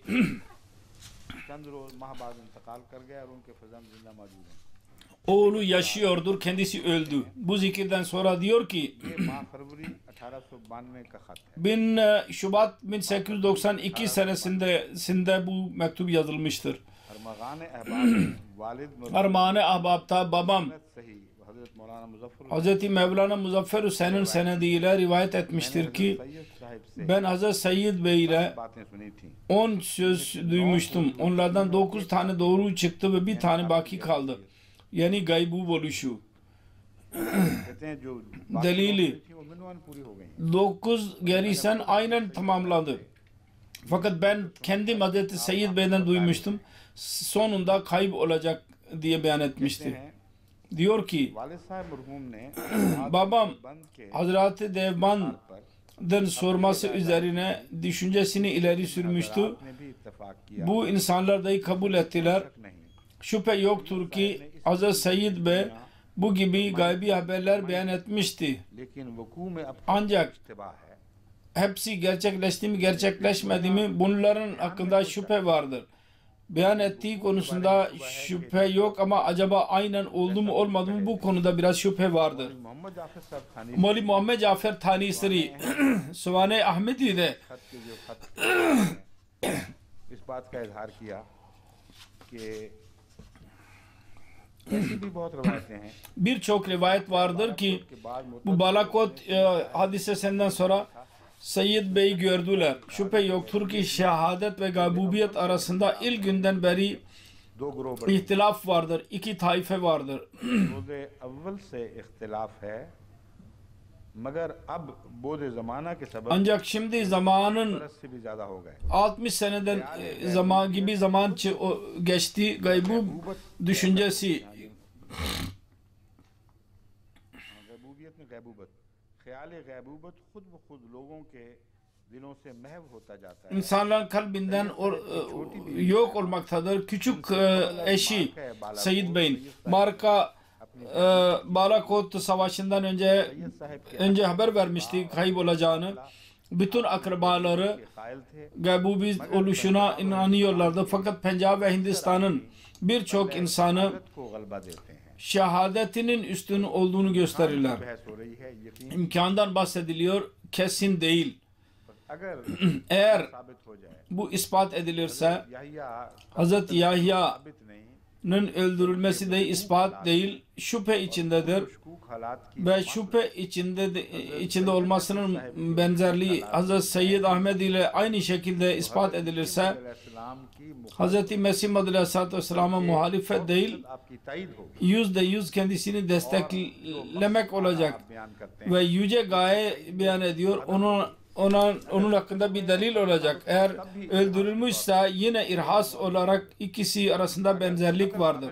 Eğer öldürülmek ispat edilmezse o zaman her ikisi hakkındadır. Delil budur. Mesih Madri Aleyhisselatü Vesselam'ın asıl delili budur. खास की ममात İrhasların benzerliği. दूसरी तरफ से बातें Bir şekilde kabul edilsin yahut öbür bir şekilde gerçekleşsin. की तहरीर की मुखालफत नहीं वरना Bunu anlamıyorlar ki Mesih Madri Aleyhisselatü Vesselam'ın kelimelerine aykırı çıkmıyor. Mesih Madri Aleyhisselatü Vesselam bizzat bir şey söyledikten sonra ikinci bir şey onun aleyhinde söylediğini sanki görülüyor.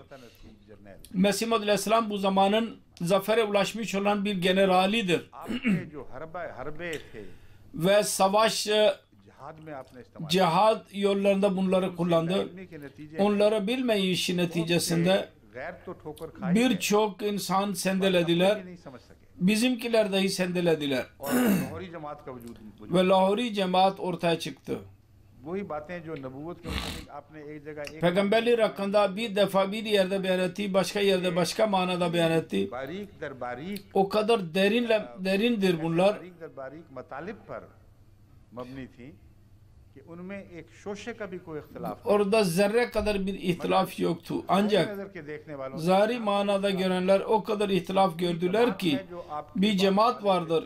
Kendi cemaat referansları okuyarak der ki bakın Mirza Mahmud Mesih Maud Aleyhisselatü Vesselam'a nasıl muhalefet etmiştir. Mirza Bey, Mesih Maud Aleyhisselam başka diyor, Mirza Mahmud başka şey söylüyor. Halbuki Hz. 2. Halife radıyallahu anh beyan ettiği referanslar मसाले पर नजर रखना derin maslahatlarını görerek beyan eder. ने नबूवत Mesih Maud Aleyhisselatü Vesselam peygamberliğini niye inkar etti? Hangi manada inkar etti? Onun derinlemesine girerek Müslim Maud radıyallahu anh bir düşünce ileri sürmüştür. Benim düşüncem aynı şekildedir. मौद अलैहिस्सलाम के मकसद की तायीद Mesih Maud Aleyhisselatü Vesselam'ın gayesini desteklemek için ben bu düşünce sahibim. Her nerede diyorsa ki bakın her ikisi arasında benzerlik vardır. Arap ahalisini buna davet eder.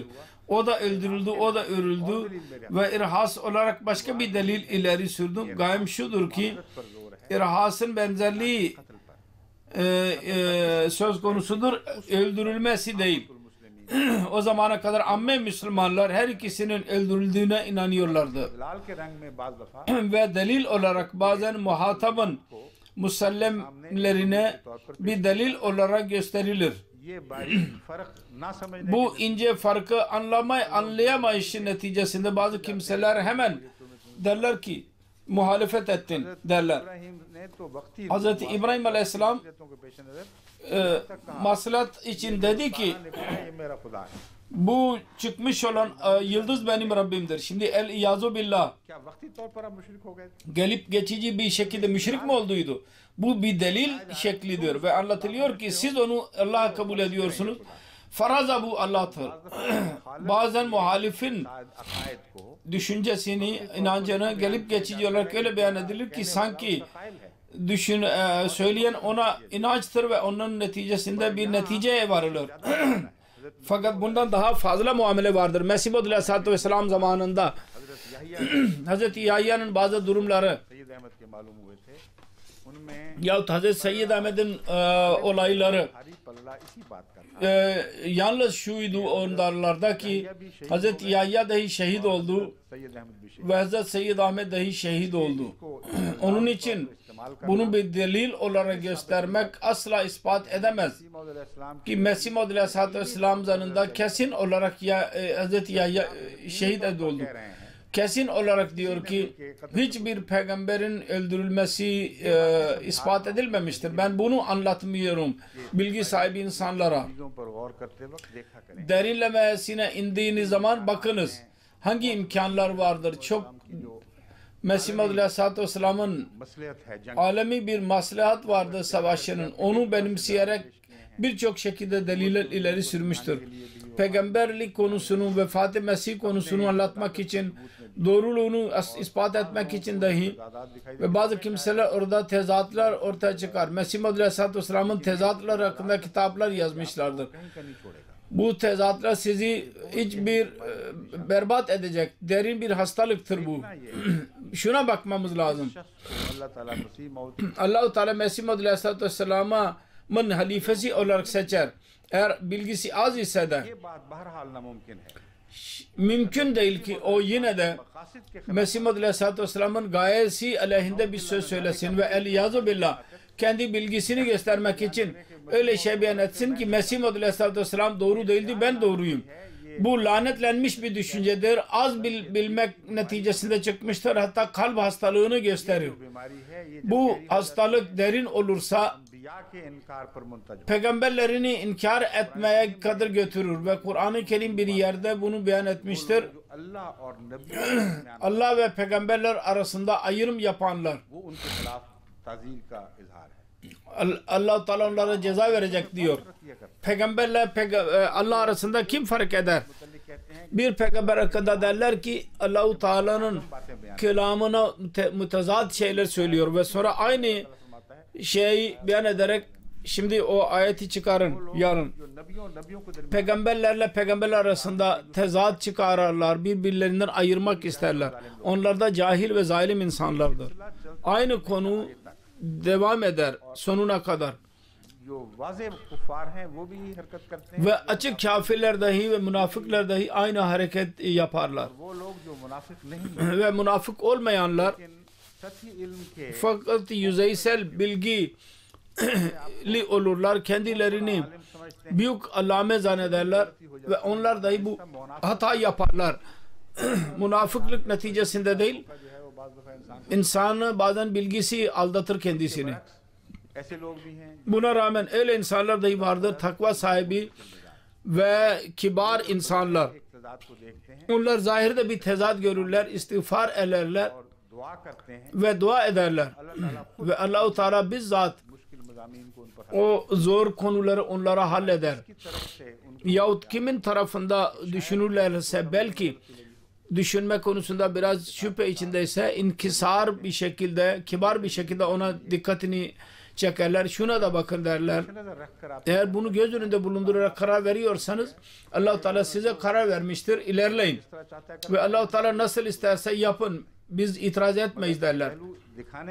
Ancak biz bunu göstermeliydik. Ya biz onu yaptık. Ulemalar, gerçek bilgi sahibi olan ulemalar zaten aynı yoldadırlar. Onun için Allah-u Teala tarafından ben bir fitne görmüyorum. Onun için cemaat zannetmesin ki bir fitne ortaya çıkmıştır. Ancak bu sözler daha önce fitne çıkarmıştır. Ve onların hatırası kötüdür, korkunçtur. Müslüman zamanında da bu gibi fitneler çok çıktı ortaya. Birinci halife zamanında da bu gibi fitneler ortaya çıktı. Cemaatin bir kısmını Allah-u Teala bu fitneyi fitne sahipleri ayırdı. Fakat bazı ahmaklar dahi onunla birlikte gittiler ve aldandılar. Hazreti 2. halife zamanında da ben hatırlıyorum. Bazen Hazreti Halife radıyallahu anh bir nokta beyan ederdi. Bazı ulemaya benzer bazı insanlar, biz onları görüyorduk ki kalbinde biraz şüphe vardır. Birbirlerine koşarlardı. Ve birbirlerinin evinde toplanırlardı. Hutbede bugün söylendi, bu nasıldır bu? Doğru değil. Mesih Muhammed Aleyhisselam şöyle diyor, Müslim Mevud şunu diyor, biz kime inanalım? Tarih bunu diyor derlerdi. Ve böylece bu abartırlardı. Ve Kadiyan'da yetişenler şahittir ki böyle merkezler vardı. Sonra o merkezler hakikat pasand partiler şeklinde ortaya çıktılar. Rabvata dahi onların merkezleri kuruldu. Ve birçok insan zarar gördü. Hazreti Ali 3. halife zamanında da biz onu gördük. Bazı kimseler 3. halife radıyallahu anh bir nokta, önemli bir nokta beyan ettiği zaman genel noktalardan tesadüf içinde olan, bunu anlayacaklarına Allah-u Teala ona imam yapmıştır. Derin meslahat olmadan konuşamaz. Bunu yüce konuları koruyarak der, onu düşüneceklerine kelimeleri yakalayarak birleşirlerdi. Birinin ötekiyle, o da üçüncüsüyle o eve gittiler, o eve gittiler. Bu ne demiştir derlerdi. Bir tarafta Hazreti Halifetul Mesih derlerdi, bir tarafta biat ettiler ve diğer taraftar bak ne demiştir diyorlardı. Bu sonunda münafıkati oluşturur. Sonra Allah-u Teala kimi korumak isterse korur, kimi ayırmak isterse onu ayırır. Ve o devirde hatırlıyorum, bu gibi zamanlarda Hazreti Mevlana Abul Ata radıyallahu anh ile ben mülakat yapardım. Hazreti Mevlana Abul Ata radıyallahu anh öyle bilgili insanlardandı ki zahiri bilgiye sahip idi ve derin feraset vardı itaat konusunda. Kamil olarak inanırdı ki mümkün değil ki bir halife Mesih Aleyhisselatü Vesselam'ın düşüncesi aleyhinde bir şey söylesin yahut hadislere aykırı bir şey söylesin, Resulullah'ın verdiği haberler aleyhinde bir şey söylesin. Bu mümkün değil. Onun için kendisiyle görüşerek ben ona derdim ki ben 3. halifenin bu ilanından şunu anladım. Bu fitneyi görüyorsunuz. Bunu önlemek için siz bu konuyu bu konuyu beyan etmiştir. Müceddidin inkarı değil. Öyle kadar beyan etti ki halife de müceddid olabilir. Onu niye bırakıyorsunuz? Hazreti Mevlana radıyallahu anh'ın düşünceleri daimen ben kendime uygun görürdüm.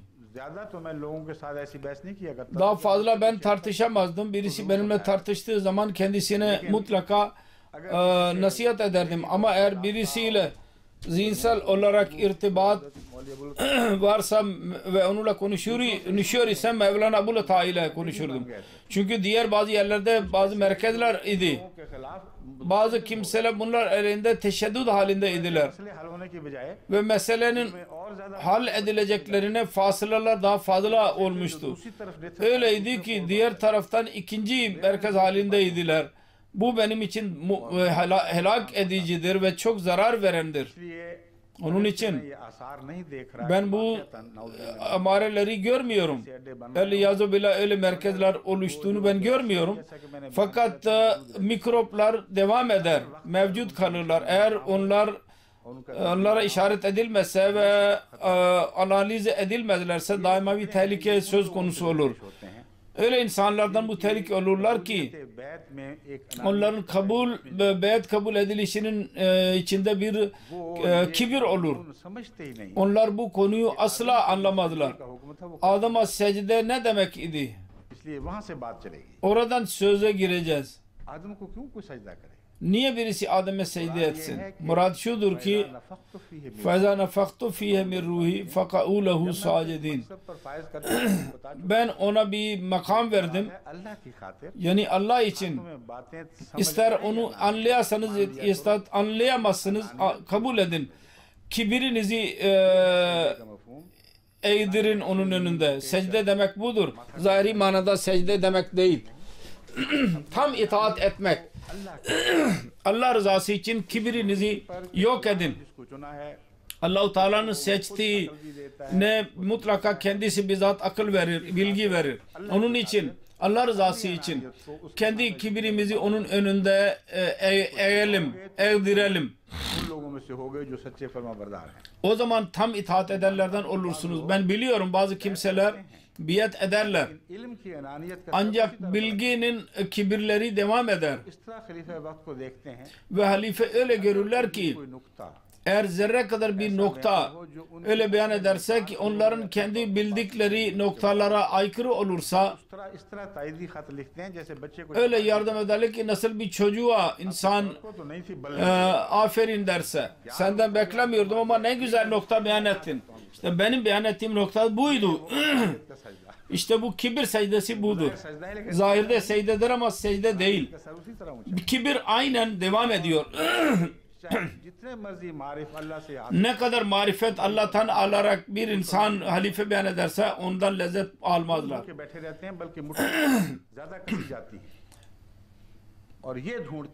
Ve ararlar ki bir yol bulayım ve Mesih Aleyhisselatü Vesselam'ın zatının güvenerek diyelim ki Mesih Aleyhisselatü Vesselam'a karşı çıkıyorsun. Kendi kibiriyle karşı çıkmak cesareti yoktur. Ben şunu düşünüyorum, sen bunu düşünüyorsun, sen yanlış diyorsun, ben doğru diyorum diyemiyorlar. Onun için fırsat ararlar. Her nerede fırsat bulurlarsa Mesih Aleyhisselatü Vesselam'ın zahiri bir beyanatı ile halifenin beyanatı çelişki içinde olursa onlar hemen bunlar araya girirler. Birbirleriyle görüşürler. Kendileri yazarlar. Diğerlerden de yazdırırlar. İlan edin ki sen yanlış çıktın. Şimdi onların hayatlarının gayesi budur. Bu kuru mollalar hayatın ruhundan ari boş olurlar. Allah-u Teala isterse bunların अल्लाह चाहे nefeslerini devam ettirsin. Allah-u Teala isterse bu ruh onlardan geri alabilirsin ki o rafki ruh ile alakalıdır. फिर वही मिट्टी की मिट्टी हो जाए. Sonra bunlar yine toprak olsunlar. आदम को उठाया गया था. Adam hangi topraktan yaratıldıysa o hale gelsinler. Fakat nefka ruhdan önce bir toprak idi, bir ये वो बड़ी anlamı yoktu. बीमारियां हैं जिनकी तरफ Bu तवज्जो होना चाहिए. derin hastalıklarda dikkat etmemiz lazım. Her kim halifeden ile derin alakası olan benim beyan ettiğim bir mollanın ana kibir बात कहे और हम उसको पकड़ें. bir şey söylesin ve biz onu yakalayalım. Yakın olmazsa yine onu yakalayalım. बात पर खुश हो जो हमारी ताईद में हो. Bize desteklediği sözden biz memnun alalım. Bu derin bir münafıklıktır. उन फितरत की गहरी मुनाफिकतों की राजदान है मगर कभी कभी अल्लाह इनसे पर्दा. Fakat arada bir Allah-u Teala bunlardan perdeyi kaldırır. Bu hastalıktan korunun çok derin bir hastalıktır ve onun değişik şekilleridir. Başlangıçta अल्लाह के इनकार पर ehlullah ya inkar ile neticelenir. जिस आदम को सजदा करने से इनकार Şeytan Adem'e secde etmekten inkar ettiydi. Aynı his तजाद ilerler ve tezat दिखाना göstermek ve ispat etmek कदर मुश्तरक है जो सारी bu तारीख में ortak bir değerdir. Bütün tarih boyunca bu vardır. मैंने बताया. Hz. Mesih hakkında, Resulullah hakkında ben beyan ettim. तशरीह का आज Bütün Hristiyan müsteşrikler aynısını söylüyorlar. के कलाम का Allah-u Teala'nın kelamı Resulullah'ın kelamıyla tezat içindedir derler ve sonra halifeler aleyhinde hariciler ortaya çıktılar. तजाद है. Resulullah sallallahu aleyhi ve sellem'in düşüncesine aykırısın ve ilk halifelerin düşüncesine aykırısın derler. पढ़ने या ना पढ़ने के मतलब पर Hatta Beytullah'da 2 rekat namaz kılınacak mı kılınmayacak mı sen kafir oldun dediler. दायरे के अंदर रहे Eğer daire içinde kaldıylarsa ve प्यार न करे mürted olmadılarsa hariciyet olur. और खारिजियत कुछ देर पकता है फिर Ve hariciyet bir zamana kadar devam eder ve sonra pisliği ortaya çıkar. Sonra गिर्द बसने वाले हैं. onun etrafında dolaşanları dahi hastalık haline getirir. खुदा की तरफ Pislik madde hakkında Allah-u Teala tarafından dışarı atılırlar. Onun için ben tekrar açıyorum. की निशानदही है. Hastalığın alametidir. İnsanların alameti değil. लिखने वालों की हौसला शिकस्त Yazanları मगर लिखने वालों को अपने नफ्स का हाल मालूम हो सकता yazanlar kendi durumlarını bilebilirler. है. अपना तजर्बा Söylediğim gibi eğer kendilerini analize ederlerse करीम का ये बयान सच्चा है. ve Kur'an-ı Kerim'in bu beyanatı doğrudur. अलकाम आजीरा वाली आयत Alkam azira बलिल इंसान बल है या और लफ्ज balil insanu हमें लफ्ज ala nefsehi balil insanu ala nefsehi नफ्स ही बसीरत basira वलो अलकाम आजीरा. velo alkam azira. बड़ा गहरा नुक्ता है. Çok derin bir noktadır. जितने मर्जी उजर बात को मुख्तलिफ İnsan ne kadar özür dilerse dilesin, अगर वो गौर करना चाहे eğer dikkat ederse बलिल इंसान वाला नफ्स ही बसीरत kendi nefsini anlayabilir. सलाहियत अता फरमाई है. Allah Teala ona yetki vermiştir ki kendi nefsine dalarak अंदरूनी kendi iç niyetlerinin son kenarlarına kadar ulaşabilir कर ले. ve öğrenebilir ki bu yolculuk nereden başladı. ऐसे लोगों को मैं ये Bu insanlara ben diyorum ki कि इस्तिगफार से काम लेते हुए istiğfar eyleyerek अपना तजिया खुद किया करें. kendinizi analize अगर ediniz. इन्होंने खुद अपना Eğer bunlar analize etmedilerse doğru bir şekilde bilsinler ki Allah-u Teala'nın kaderi bu analizi yapacaktır ve bunları dışarı atacaktır. ताकत इनको रोकनी चाहिए. Hiçbir kuvvet bunlara mani olamaz. Eğer takvadan ya bağlıysa bu sorular ve iyi niyetli bir şekilde ise की है उसका मनसब समझते हैं. kimin eli üzerinde biat ettilerse onu anlarlarsa o zaman bu gibi sorular sormasınlar. O zaman onlara itiraz edemeyiz. Onlara itiraz yoktur. Bunu düşünmemiz lazım. को जो खुदा ने उठा Bir cahili Allah-u Teala bir halife yapmıştır. तो उसके बाद उसको छोड़ दिया. Ondan sonra onu bırakmış mıdır yoksa ona yardım etmekte midir?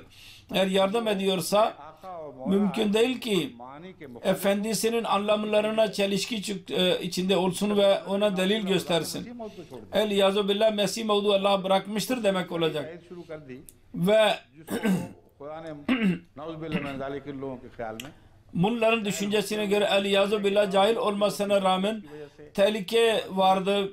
Cehaletinden dolayı gerçek cemaatin inançlarına zarar verecek. Yine onu korudu ताईदें इस तरह की ve yardım etti. गवाही कोई नहीं। Sanki hiç aldırış yoktur ki ne yapmaktadır. हज़रत मसीह मौद अलैहिस्सलाम ने इस दलील Allah-u Teala Mesih Muhammed Aleyhisselatü Vesselam bu delili böyle ileri sürmüştür. Gösterin bakalım. ताईदें हुई हूँ बार-बार। Bana yardım etmiş olsun Allah-u Teala benim gibi sık sık. Öyle birisini gösterin.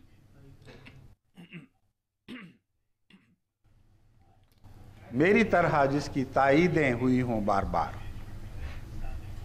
अब मैं आपको बताता हूँ, देखें हज़रत मुस्लिम मऊद की पेशगोई बताएं कहाँ है। Şimdi ben size söyleyeyim. Hazreti Müslim Mevud'un önceden verdiği gaybi bir haber vardır. Nerededir onu verin bana.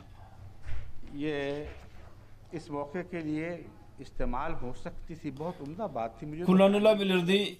İyiydi. Abdüssami Han Rabbah इसी आलमी दर्स से bu alemi dersten etkilenerek भिजवाई है। bir gaybi haber bana göndermiştir. खुली खुली मौयत है जो मैं बयान कर रहा हूँ। Bu da beyan ettiğimi sözüyü desteklemektedir. Eğer bir halifeye biat ettiyseniz, doğru bir şekilde ettiyseniz, खुदा ने मुकर्रर o halifeyi Allah o görev vermiştir. O halife zayıf olsun, işsiz olsun. तकर्रुर की गैरत रखता Fakat Allah-u Teala kimi seçerse onu ona destekler ve korur. को जरूर ना Ve onun muhaliflerini mutlaka başarısız kılar. इख्तिलाफ जो मुखालफत से हुआ है, Onun için muhalefetten çıkmış olan her ihtilaf bir fidan gibidir. İctussat min fawqil ardı ma laha min karar. Mutlaka çıkarılıp atılacak şeceri habisedir. Devam edemez. इख्तिलाफ Bunu size söylüyorum. Fakat pak ihtilaflar, çok rukla ben eliyorum, onlar aleyhinde अमल नहीं है, हरगिज ना। hiçbir tepki yoktur. El-Yazu billah. मुअय्यन शख्स के मुतल्लिक मैं Belli bir zat hakkında da ben söylemiyorum हरगिज नहीं। münafık olduğunu. Asla. वो अपना हाल मुझसे बेहतर जानते हैं। Kendi durumunu benden daha iyi bilir. Usulü ben beyan ettim, anlattım. किस तरह पहचान करें? Nasıl tanıyacaksınız? मामला और खुदा का मामला। Ondan sonra onlar bilsinler, Allah bilsinler. O zaman ben bir tarafa çekileceğim. सुनिए, Dinleyiniz. मस्जिद अक्सा कादियान में Mescid-i Aksa Kadiyan'da ilk defa 7 Ocak 1938 senesinde orada hoparlör kurulur. O kadar büyük bir olaydır o güne göre.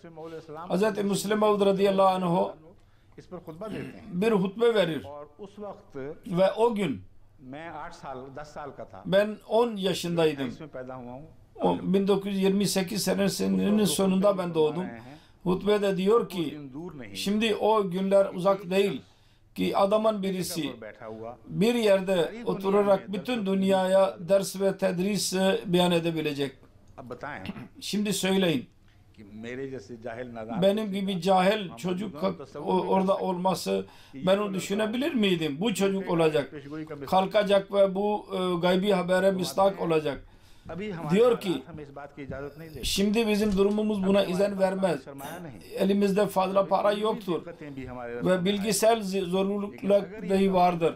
Eğer bu zorluklar ortadan kaldırılırsa अल्लाह हमें तरक्की दे रहा ve Allah-u Teala bize nasıl ilerletiyorsa है। देखते हुए समझना onu görerek anlamamız lazım. फजल से Allah-u Teala'nın lütfuyla pek yakında दिक्कतें दूर हो जाए। bütün bu zorluklar ortadan kalkacak. मुमकिन है O zaman mümkündür कादियान में ki Kadiyan'da Kur'an ve hadis dersi verilsin जावा के लोग और ve Java'nın ve Amerika'nın ve İngilistan'ın insanları ve Fransa'nın insanları ve Almanya'nın insanları ve Avusturya'nın insanları, Avustralya'nın insanları ve Macaristan'ın ve Mısır'ın ve İran'ın ve bütün ülkelerin insanları kendi yerlerinde ve wireless lerini ele alarak निशान जाहिर करता है। duyabilsinler. Allah-u Teala böyle में मुब्तला होकर अपनी आकबत örneklerini, mucizeleri gösterir. Niye akıbetinizi berbat ediyorsunuz? Eğer biat ettiğiniz biat doğru ise ve Allah-u Teala'nın yardımları gösteriyorsa, biat etmeniz doğru ise अपने तर्ज अमल में o zaman सब इख्तियार करो। edepli olun. O da lazımdır. Benim gibi zayıf insan için değil. रूह के तकाजे की Nafki ruh için gereklidir. जिस Çünkü खुदा बनाता है hangi halifeyi Allah-u Teala yaparsa ve onun mesnedi üzerinde oturursa aynı nefhi ruhten bereket bulur. लेकिन उसी नफ़े रूह से बरकत पाता है। इसलिए Onun için मकाम को कभी bu makamı से हटाना नहीं hiç unutmayasınız और जाती तौर पर मैं ve kişisel olarak बेहतर पता है। Ben biliyorum ben neyim. Ben işsiz biriyim. İşe yaramaz. Bilgisel zayıf. O kadar hata yapıyorum ki bütün halifeler zahiri bilgilerin ne kadar hatası varsa zahiri bilgilerin ben yapmamıştır. Ben tek başıma ondan daha fazla yaptım. Allah-u Teala yine tahammül ediyor. Biliyor ki bu hatalar beşeri zaaflardır. Çocukluğunda elde yanlış bilgi edindim. Okulda başka türlü zahiri bilgi vardı. Allah-u Teala bana başka türlü bilgi veriyordu. Ben zahiri bilgiyi elde edemedim. Eğer o olsaydı o zaman şimdiki durum söz konusu olamazdı. Allah-u Teala beni hazırlıyor,du bu hataların orada olması lazım bir parçasıdır. Bunlardan yanlış netice çıkarmayalım. Allah-u Teala'nın yardımı kesinlikle benimle birliktedir ve daima olacaktır ve her halife ile birlikte kalacaktır. Mesih Muhammed Aleyhisselatü Vesselam'ın gayeleri tamamlanmadıkça aynen devam edecek ve her kim onunla alaka kesecekse Allah ile alakası kurulmuş olacak. Bunda asla bir şüphe yoktur. Allah-u Teala bize biat şartlarımızı yerine getirmemizi nasip etsin ve güzel bir şey daha beyan edilmiştir. Abdüssamih Han beyan etmiştir. O beyan etmiştir. Bunda şu beyandır. Allah-u Teala'nın bir şanıdır. 7 Ocak 1938 senesinde Hz. Musleh Maud ilan ediyordu ve Mauritius'tan 7 Ocak ta bu alemi programın başlangıcını beyan ettiğini beyan ediyorsunuz. Belki daha önce beyan ettim. 7 Ocak'ta beyan etmiştim. 7 Ocak'tan itibaren bu alemi televizyon vasıtasıyla bütün dünyayı bağlayacak. Bu başlayacak dediniz. Aynı o gün o verilen haber gerçekleşiyor. Allah-u Teala'nın şanına bakın. Ben de bir oyuncuydum. Yaramaz birisi. Ben kendi elbiseme dahi dikkat etmezdim. Bir el ile ben şalvarımı yakalardım. Uçkurum dahi düşürdü. Nasıl behude bir insandır derlerdi. Fakat Allah-u Teala'nın şanıdır. Kimi isterse ne yapar ve ona öyle yardım eder ki hiçbir delile gerek kalmaz. Gökyüzünde parlar. Ancak bu yardım unutmayalım, Resulullah'ın yardımıdır. O haybi haberleri tamamlamak için Allah-u Teala bunları göstermiştir. Ben bunu bir nokta olarak beyan etmiyorum. Yalnız bazı insanların şüphelerini ortadan kaldırmak için söylüyorum.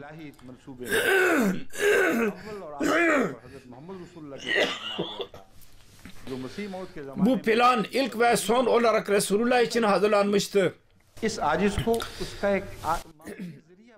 Allah-u Teala beni onun küçücük bir vesilesi haline getirdi. Bu da az bir saadet değildir. Allah-u Teala hepimize bu konuları anlayabilmemiz nasip etsin ve manevi olarak bunları göz önünde bulundurmamızı bize nasip etsin. Esselamu Aleyküm.